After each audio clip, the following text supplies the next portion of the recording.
We have to have courage if we are going to find the treasure. Okay, I guess.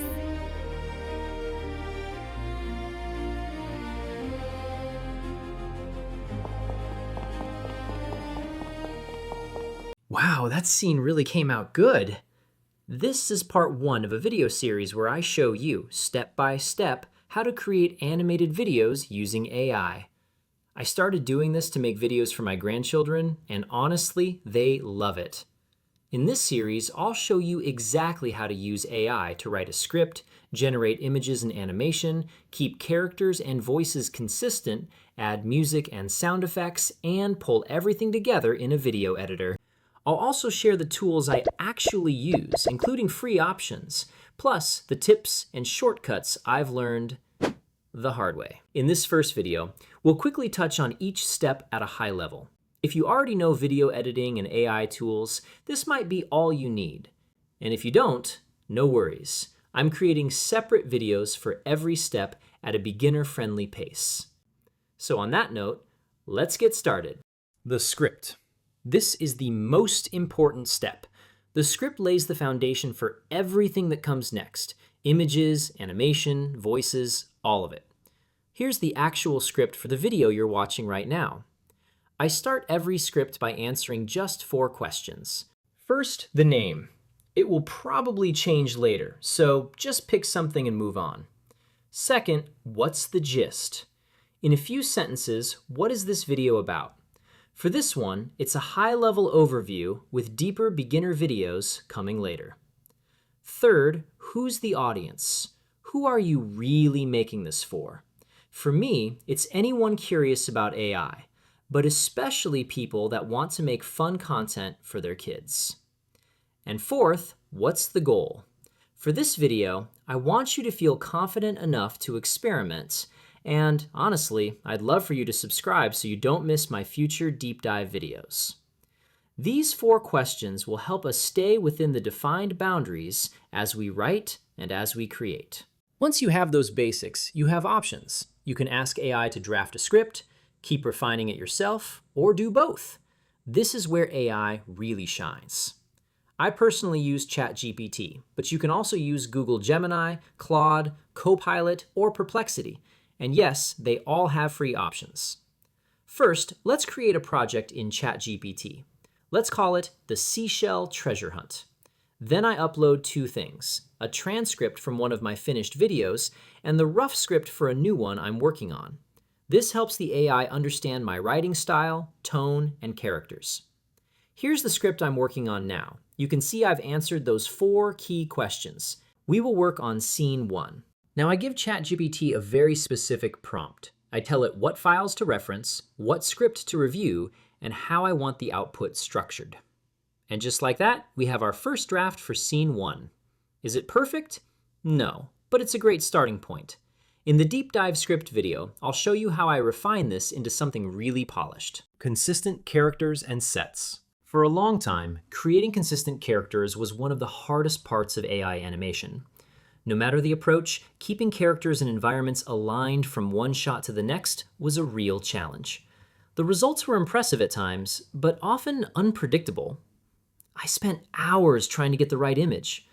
But recently, everything changed. With the release of Gemini's Nano Banana and OpenAI's GPT Image 1.5, character consistency jumped to a whole new level. This is where the fun begins. We'll begin with a drawing my daughter made when she was very young.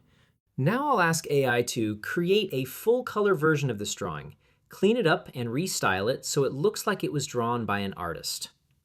Wow! AI turned this into that. Next prompt, create a character sheet of the little girl with a white background. Perfect, it got it right on the first try. Now let's create a couple of sets.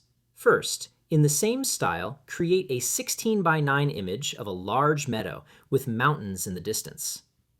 Nice. Next, in the same style, create a backyard swing set.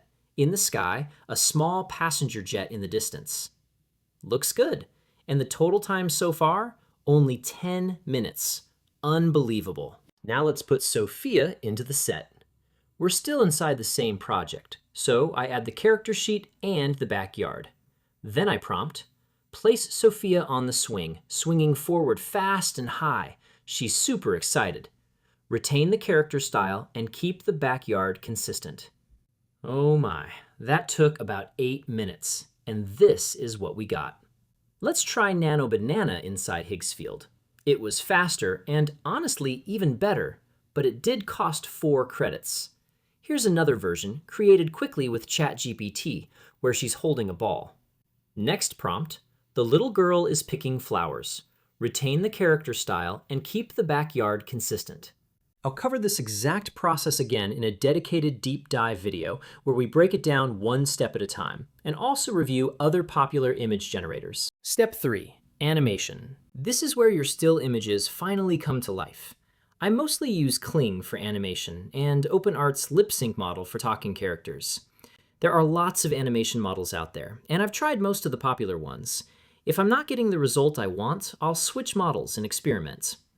We'll be using OpenArt today. Inside OpenArt, I choose Image to Video and select the Kling O1 model because it supports first frame and last frame animation. This is great when you want to control what happens between 2 moments. I put the image of the little girl picking flowers as the start frame and the image of her near the barn as the end frame. We still need to give the model direction, so I add a simple prompt. The little girl is picking flowers, stands up, and runs to the barn. And just for fun, I'll add audio direction too. Nature sounds, birds, maybe a nearby stream. And that's it. A short render later, we've got a usable animated shot.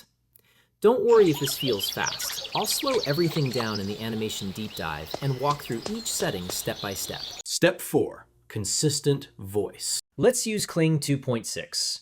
I'll drag in a new image I created with Nano Banana as the start frame. We don't need an end frame this time. Kling has a bunch of voice options, but unfortunately, none of them really sound like a little girl. So let's just type, the little girl says, I always pick flowers when visiting Grandpa's house. Click Create, and then, I always pick flowers when visiting Grandpa's house. wow, that actually sounds pretty good. The real challenge shows up when you have multiple characters, and you need every voice to stay consistent across many animations. That's why I use 11 Labs. They have thousands of voices, and once you pick one, you can reuse it every time. In 11 Labs, I can also add emotion tags to the dialogue, like this. Excited. I always pick flowers when visiting Grandpa's house. I always pick flowers when visiting Grandpa's house. Now she can say any number of lines, and she'll always sound like the same little girl. Now let's head back to OpenArt. Choose Lip Sync and, oh, look at this! They've got a new model. Kling Avatar 2.0. Let's give it a try. First, I upload the image, then the audio file from 11 Labs, and just like that, we've got our characters speaking with the right voice. I always pick flowers when visiting Grandpa's house. There are a few other techniques and even more tools inside OpenArt, but we'll dig into all of that in a separate deep dive video. Step 5, music and sound effects. This is where your video really starts to feel alive. For music, I usually start with Suno. It lets me create custom music that actually matches the mood of my scene. I think about the scene first. Is it dramatic, playful, emotional, or lighthearted? For this scene, a little girl enjoying a summer day, picking flowers in a meadow, I want something gentle, warm, and happy. Suno usually gives me a few good options. I like the one we're listening to. Now, let's talk sound effects. Most video editors already include a surprisingly good sound effects library, and they're usually free. But sometimes, you just can't find the exact sound you're looking for. When that happens, I jump back to 11 Labs. They also have a sound effects generator where I can prompt exactly what I need. When it comes to sound, proceed cautiously. The key is balance. Music sets the emotion. Sound effects add realism. Too much of either, and it gets distracting. Just like everything else, I'll break this down step by step in a dedicated deep dive video. Step 6, video editing. Okay, we've got images, animation, consistent voices, music, and sound effects. Now let's put it all together inside the video editor. I use CapCut. These days, video editors have a lot of features, but we're going to keep this simple. First, I drag in everything we created. Now we start dropping things into the timeline.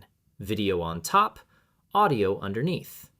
I trim clips, line up the narration, and swap in sound effects at just a few key moments.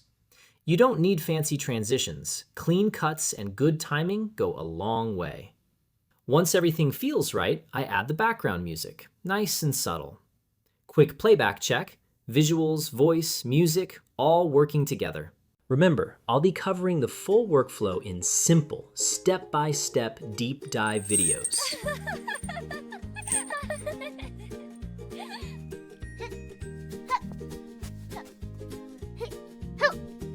Sophia! Sophia! Come inside. We are going to visit Grandpa and Grandma. Yippee! I love visiting Grandpa and Grandma.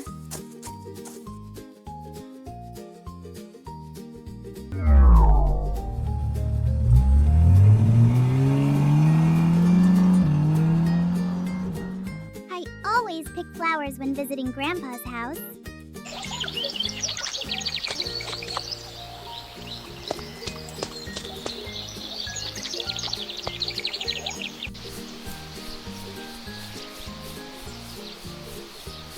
Hi, I'm AI Sophia.